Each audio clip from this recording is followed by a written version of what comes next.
오늘은 스가랴서 두 번째 강의 시간인 스가랴서 1장 7절부터 17절 말씀을 통하여서 하나님의 말씀을 사모하고자 합니다. 한 이야기를 나누면서 말씀을 시작하려고 하는데요. 한 자녀를 둔 어머니가 있었습니다. 그 어머니는 어느 날 본인의 자녀가 언제 어떤 시험을 보게 되었는데 이 시험이 1년에 단 한 번밖에 없다라고, 그래서 굉장히 중요한 시험이기 때문에 자녀가 시험을 잘 볼 수 있도록, 떨리지 않고 준비한 만큼 잘 볼 수 있도록 여러 주변 사람들에게 기도 요청을 했다고 합니다. 기도 요청을 받은 이 많은 사람들은 그럼 어떻게 했을까요?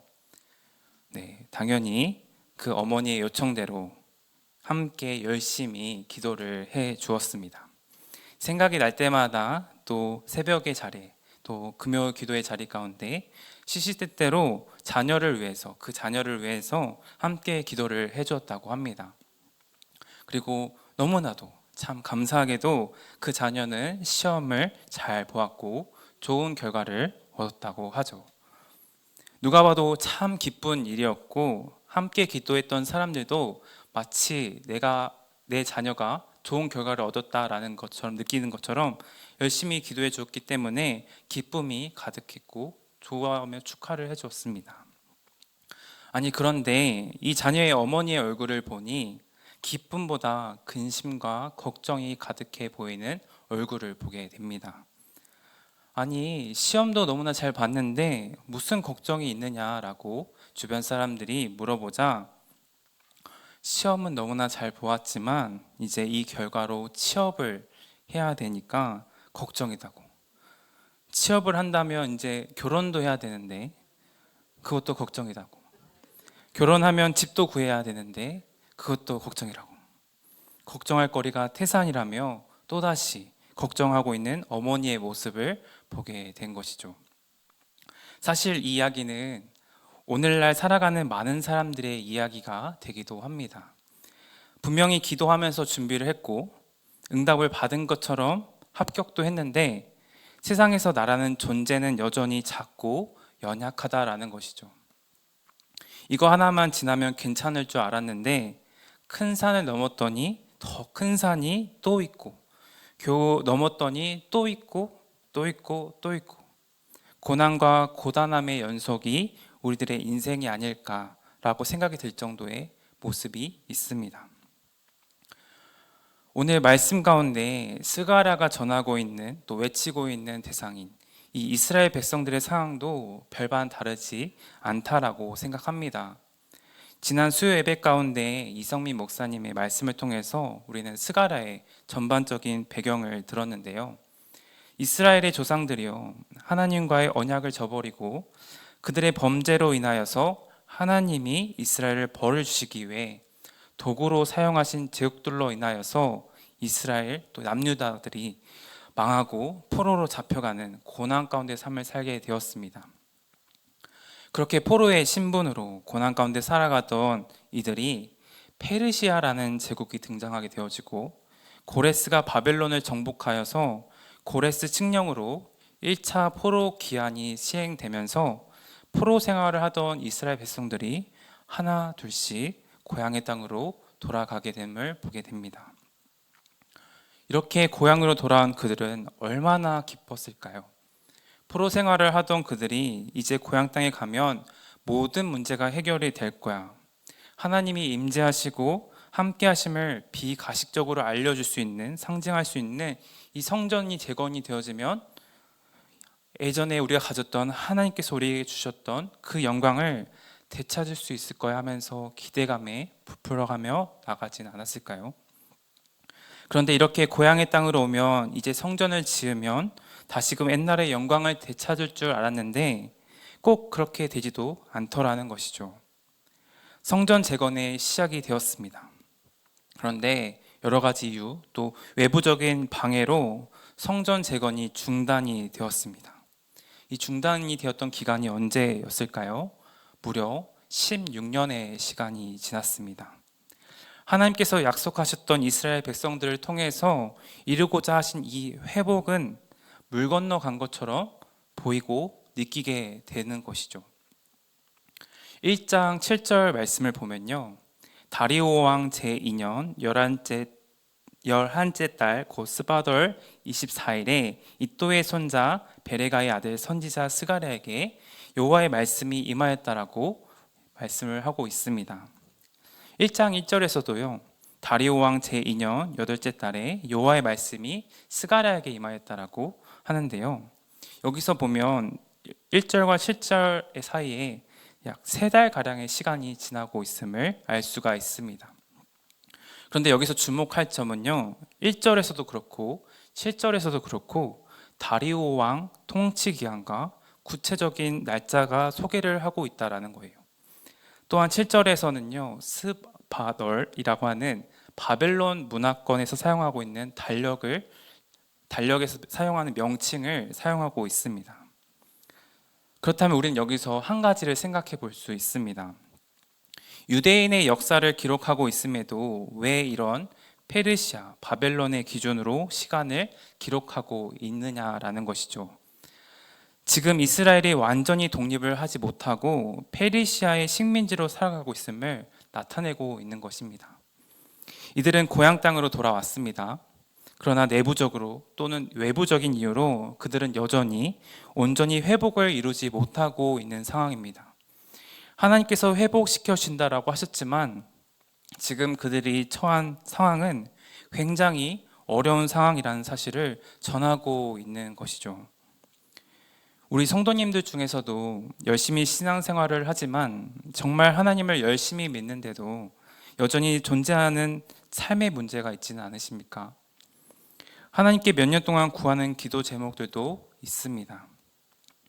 구원이 필요한 가족들을 위해서 몇 년간을 기도해 왔는데 교회 근처도 얼씬거리지 않는 모습들을 우리는 종종 보곤 합니다.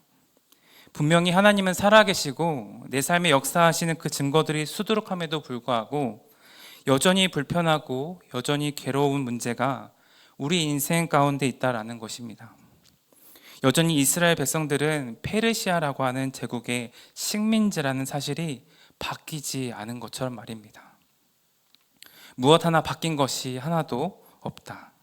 고향 땅으로 돌아왔다면 해결이 될 줄 알았는데 또 다른 문제가 여전히 나를 괴롭히고 고통스럽게 하고 있다라는 것입니다.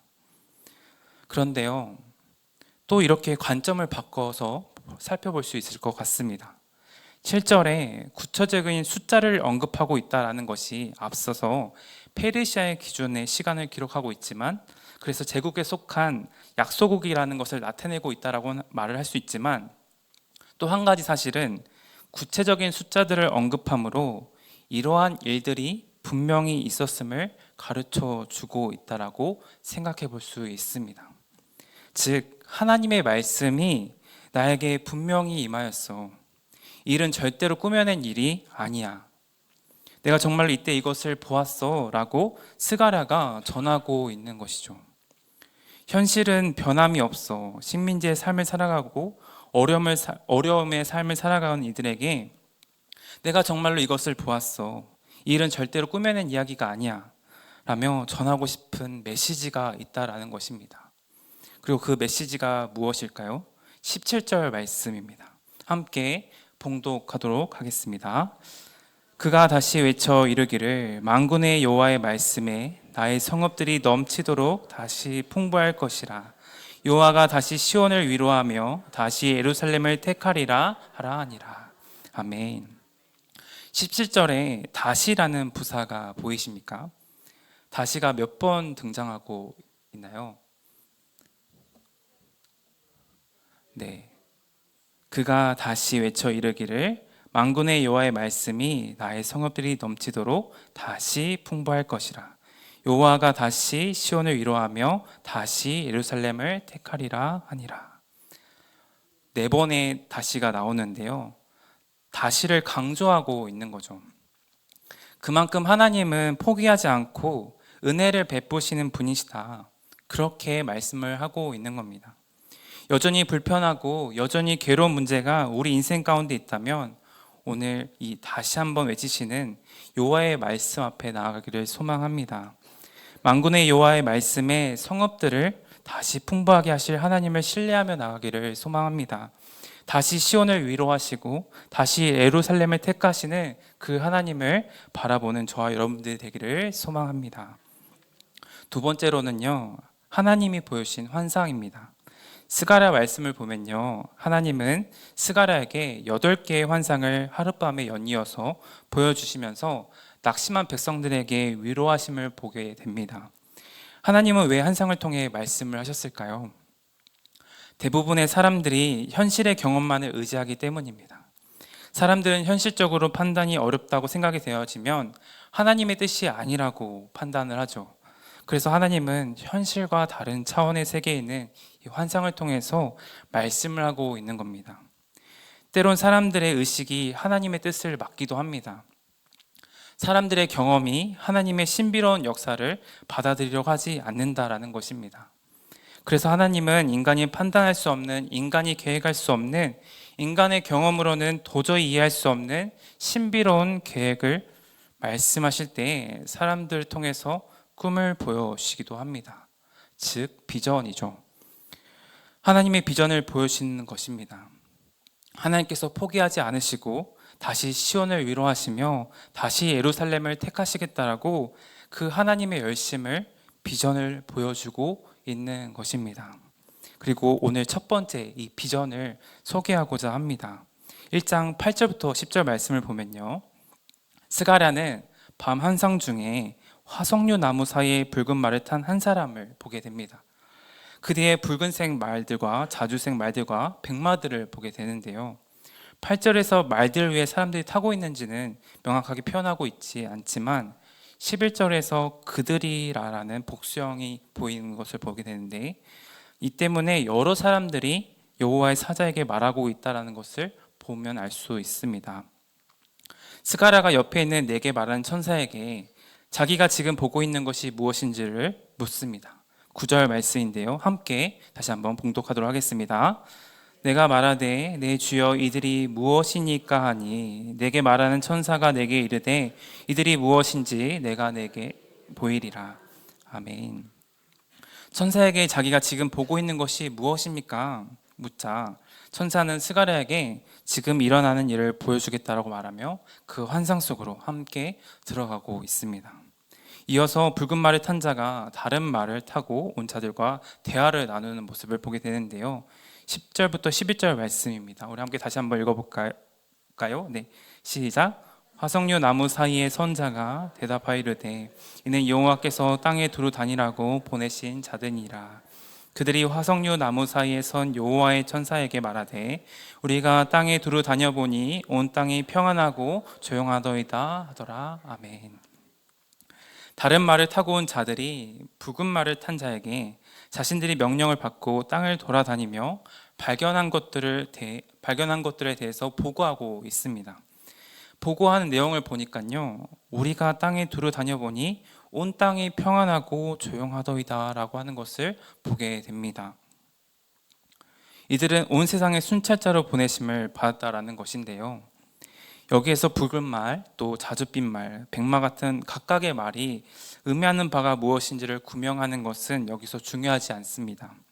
중요한 것은요, 이들이 세상을 돌아보고 난 후 말하고 있는 이 보고하는 내용과 그 보고하는 것을 들은 천사의 반응이 중요합니다. 온 땅을 두루 다녀본 이들이 11절에 온 땅이 평안하고 조용하더이다 라고 보고를 하는데요, 얼핏 들으면 좋은 말 같이 느껴지실 수 있을 것 같습니다.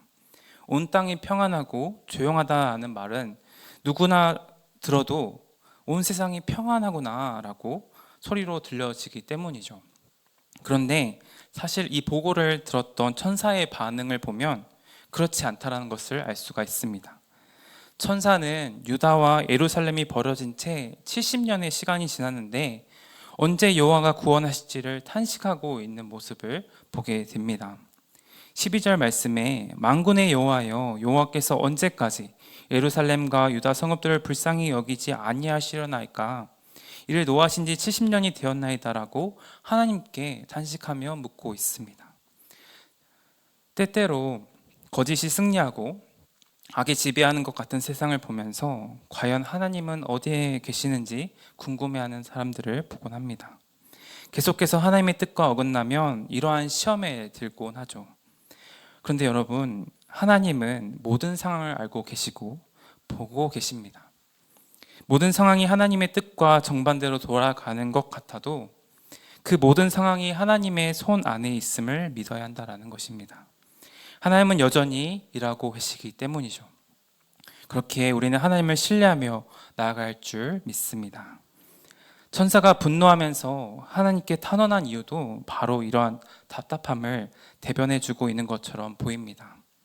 예루살렘이 황폐해 있고 아직 성전이 재건되지 않아서 이스라엘 백성들의 시리와 낭망에 빠져 있는데 예루살렘을 그렇게 만든 열국들이 조용하고 평안하다는 것을 참지 못하고 있는 것입니다.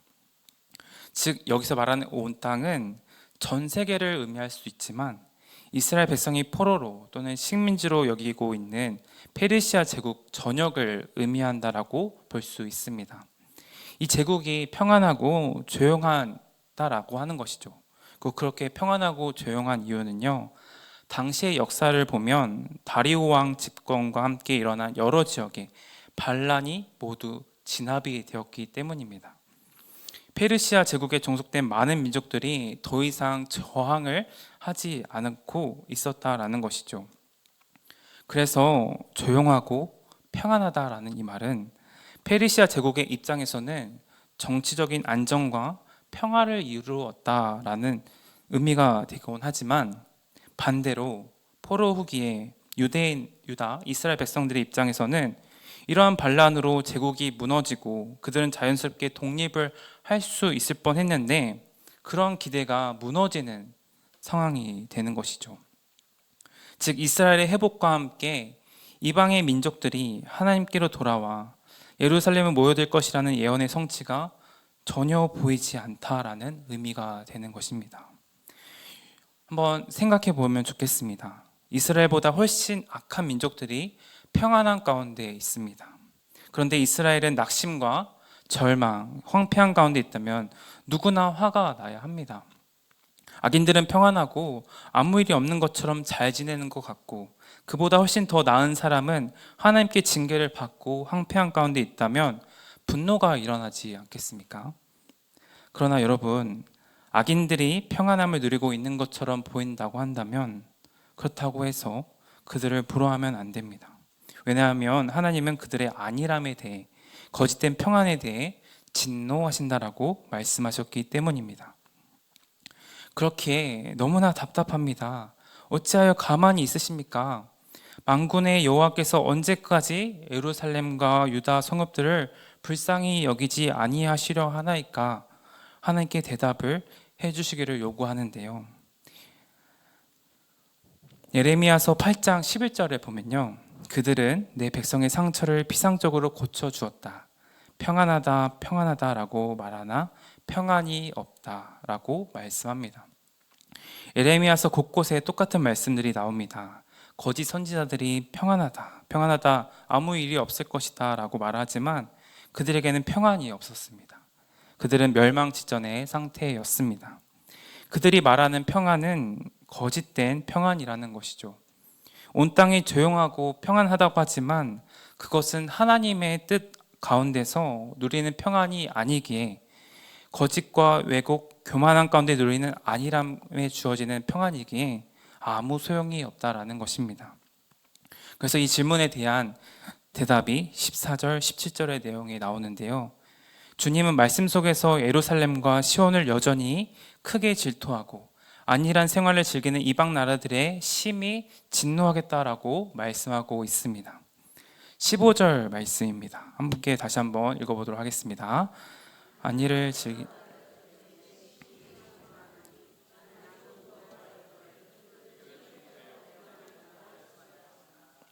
아멘. 안일을 즐기는 다른 여러 나라들로 인해서 나는 몹시 화가 난다. 나는 내 백성들에게 화를 조금 냈는데 다른 여러 나라들은 내 백성에게 내가 벌 주는 것보다 더 큰 고통을 주었다 라고 하나님이 이스라엘 백성들을 징계하려고 벌을 주셨는데 열국들은 자신들의 교만과 악으로 이스라엘 백성들을 더 잔인하고 더 혹독하게 이스라엘을 향해서 징벌을 했음을, 그리고 그들의 안일함 가운데 있었음을 말씀하시며, 하나님은 그 모든 상황을 알고 계시기에 그들을 심판하실 것이다 라고 이야기하고 있는 겁니다. 이처럼 하나님이 안일함과 거짓된 평안을 깨트릴 것이다 라고 하신 말씀이 이스라엘 백성들이 듣기에는 얼마나 큰 위로가 되었을까요? 하나님은 거짓된 악인들이 이 세상 가운데 평안함을 누리도록 그냥 내버려 두지 않습니다. 그렇기 때문에 절대로 악인의 형통함을 보고 악인의 평안함을 보고 부러워하면 안 됩니다. 좌절하지 마십시오. 하나님은 모든 상황을 알고 계시고 그들의 평안은 오래 가지 않았습니다. 하나님이 악인들의 평안을 깨뜨리신다라는 것이죠. 하나님이 이스라엘 백성들에게 내신 징계는요, 이스라엘을 사랑하셔서 그들의 죄에 대한 징계입니다. 환자를 사랑하는 사람은 병든 상태로 환자를 그냥 내버려 두지 않을 겁니다. 고통스럽지만 살을 찢는 수술을 하도록 하는 것이 환자를 사랑하는 방식이겠죠. 하나님을 사랑하는 이스라엘 백성들을 그냥 내버려 두지 않았습니다. 그들의 죄를 심판하고 그들을 고치기 위해서 바벨론 포로로 잡혀가게 했죠. 바벨론 포로 기간은 영적인 모습을 본다면 수술 기간이라고, 또 수술 이후에 회복의 기간이라고 생각해 볼 수 있습니다. 여러분, 하나님은 때론 우리를 징계하실 때가 있습니다. 그런데 그것은 우리를 미워서 하는 것이 아니라 때론 사랑하시기 때문입니다. 에레미야서에서도 이런 하나님의 마음을 표현하는 말씀들이 있는데요. 여호와의 말이다. 그러나 내가 너를 회복시켜 건강하게 하고 내 상처들을 치료해 줄 것이다. 이는 그들이 너를 추방당한 사람, 아무도 돌보지 않는 시온이라고 부르기 때문이다. 그러나 보라, 내가 이 성읍에 건강과 치유를 가져올 것이다. 내가 그들을 치료해 그들에게 풍성한 번영과 안정을 드러내 보일 것이다. 내가 유다의 포로와 이스라엘 포로를 돌아오게 하고 그들을 처음과 같이 세울 것이다. 그들이 내게 저지른 모든 죄악을 내가 그들에게서 씻어내고 그들이 내게 저지른 모든 죄악과 나에 대한 반역을 내가 용서할 것이다. 에레미야서 33장에 나오는 내용인데요. 하나님은 우리의 실패를 새로운 시작의 기회로 삼으신 분입니다. 심지어 죽음조차도 죄에 대한 하나님의 심판이었습니다. 그러나 하나님이 행하시는 일은 심판으로 끝나지 않았습니다. 그래서 죽음은 분명히 하나님의 심판이지만 하나님의 선물이기도 합니다. 만약 인간에게 죽음이 없었다면 우리는 죄를 회복할 수 있는 기회를 잃어버렸기 때문이죠. 영원히 죄에 빠진 상태의 육신으로 살아갔을 것입니다. 하나님은 죽음으로써 죄에 빠진 육신에서 새로운 생명으로 다시 살아갈 수 있는 기회를 주셨습니다. 그렇기에 예수님을 이 땅에 보내셨죠. 예수님을 통하여 죽음으로써 죄에 빠진 육신에서 새로운 생명으로 다시 살아가게 하신 것입니다. 그렇기에 안일한 생활을 즐기는 이방 나라들에게는 심히 진노하겠다라고 말씀을 하시고 예루살렘을 불쌍히 여겨 이곳으로 돌아오셨고 이곳에 성전이 건축이 될 것이며 예루살렘 성이 새롭게 세워져 넘치도록 풍성하게 될 것이다 라고 약속을 하고 계신 겁니다. 그리고 당장 내 눈앞에 보이는 이 상황에 흔들리지 말고 성전을 짓는 일을 감당하라고 말씀을 하십니다. 16절 말씀인데요. 먹줄이 처지리라 라는 구절이 있죠. 먹줄이 무엇입니까? 저는 이번에 좀 잘 알게 됐는데요. 찾아보니까요, 먹줄은 목재나 석재 등의 검은 줄을 곱게 치는 데 사용되는 도구를 의미한다고 합니다. 예전에 목소들은 목줄을 가지고 줄을 곱게 이렇게 쳐서 톱질을 하기도 했다라고 하죠. 예루살렘이 먹줄을 쳐진다라고 하는 것은 바로 예루살렘이 재건이 될 거다라고 하는 말이 됩니다.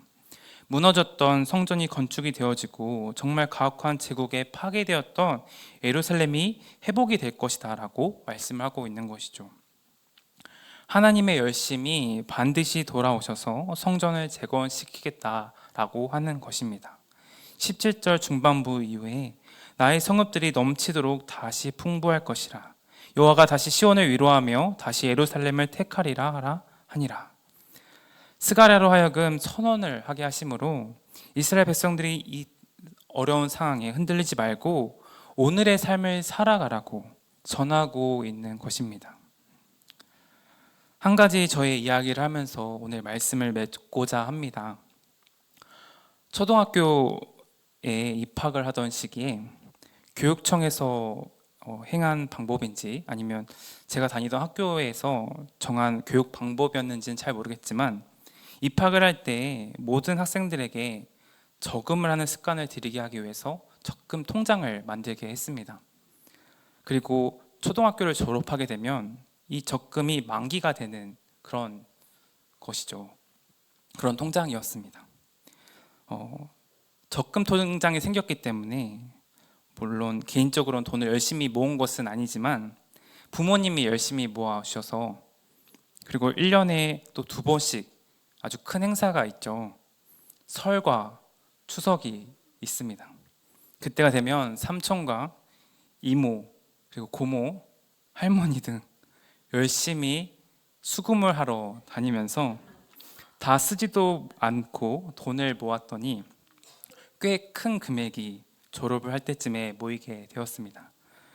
초등학교 입학을 할 때에는 제가 돈에 대한 큰 관심이 없었기 때문에 이게 얼마나 좋은 건지 중요한 건지 잘 몰랐지만 졸업을 할 때쯤이면 중학생이기 때문에 돈에 대한 개념이 좀 달라졌겠죠.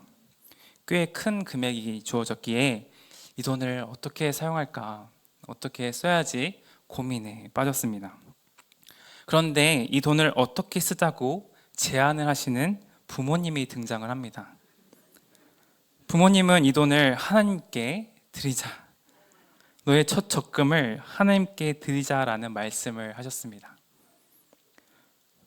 그래서 부모님이 아시는 어떤 미자립 교회에 헌금을 하자라고 제안을 하셨고 저는 또 착한 아들이기 때문에 결국 그 돈을 만져보지도 못하고 부모님의 지인 목사님과 그 교회에 헌금을 드렸습니다.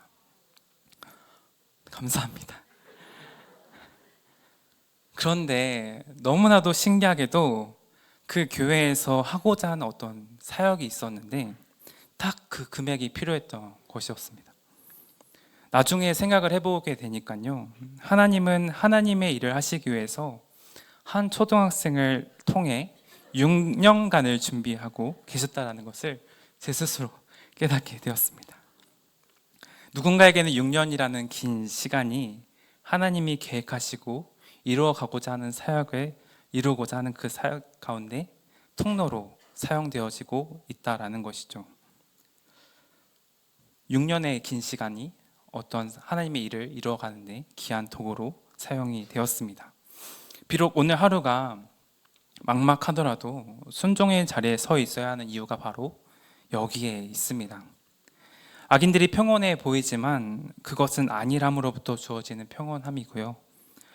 여호와께서 시온을 위로하고 다시 예루살렘을 선택하시고 집을 지으신다라는 이 약속을 이루시기 때문입니다. 유다가 멸망을 하고 성전이 불탔을 때 그들은 하나님 나라의 백성으로서의 삶을 잃어버렸는데 하나님께서 모두 회복시키겠다라고 분명히 말씀하셨기 때문입니다. 사실 하나님께서 돌아오라고 말씀을 하시지만 우리가 돌아갈 수 있을까요? 아니요. 오히려 주님의 강권적으로 성령으로 우리를 감동하게 하셔서 우리를 돌아오게 하셨습니다. 그리고 나서 회개하라고 말씀하시죠. 근데 이 회개도요, 성령이 우리 가운데 오셔서 우리가 회개하게 하신 것입니다. 하나님이 하시는 일인 것이죠. 그 말씀대로 살 수 있도록 은혜를 주신 것입니다. 그리고 우리는 그 은혜를 받았습니다. 결국에는 하나님이 없으면 우리는 아무것도 아니라는 것입니다. 총신대에 박형대 교수라는 교수님이 계시는데 이런 기도를 하셨더라고요. 긴데요. 짧은 내용만 읽어드리도록 하겠습니다. 우리는 필요로 하는 게 참 많습니다. 돈도 필요하고요. 건강도 필요로 하고 좋은 직장, 좋은 환경이 필요로 합니다. 그런데 다 채워지고 보니 주님이 필요했습니다. 네, 이런 기도 제목을 기도문을 나누셨던 것을 듣게 되었습니다. 이 기도문을 들으면서 네, 그렇습니다. 결국에는 우리는 주님이 필요할 뿐입니다. 라는 생각을 다시금 하게 되었습니다. 이 기도처럼 우리는 돈도 있고 건강도 있고 좋은 직장도 좋은 환경을 다 얻었다고 하더라도 주님이 없으면 아무것도 아니라는 것을 압니다. 그리고 그것을 아는 성도님들이 이곳에 있습니다. 오늘 말씀을 묵상해 보면서 혹시 우리에게도 이러한 이스라엘 백성들과 같은 고민들을 하고 있지는 않으십니까?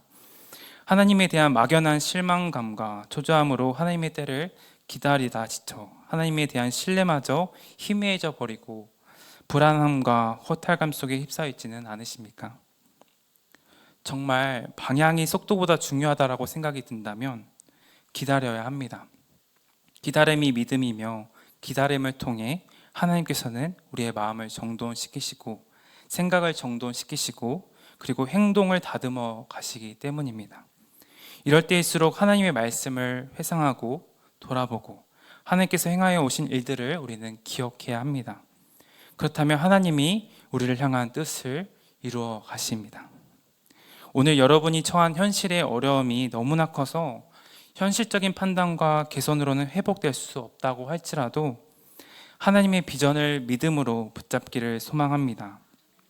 하나님께서 이스라엘 백성들에게 이 환상을 통하여서 하나님의 비전을 보여주신 것처럼 오늘 우리 가운데도 말씀을 통하여 하나님의 비전을 보이십니다.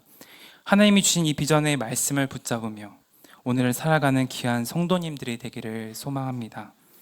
온 세상을 다스리시는 하나님께서 우리에게도 다시라고 말씀하시는 그 하나님의 음성이 여러분들 귀 가운데 들리기를 소망합니다.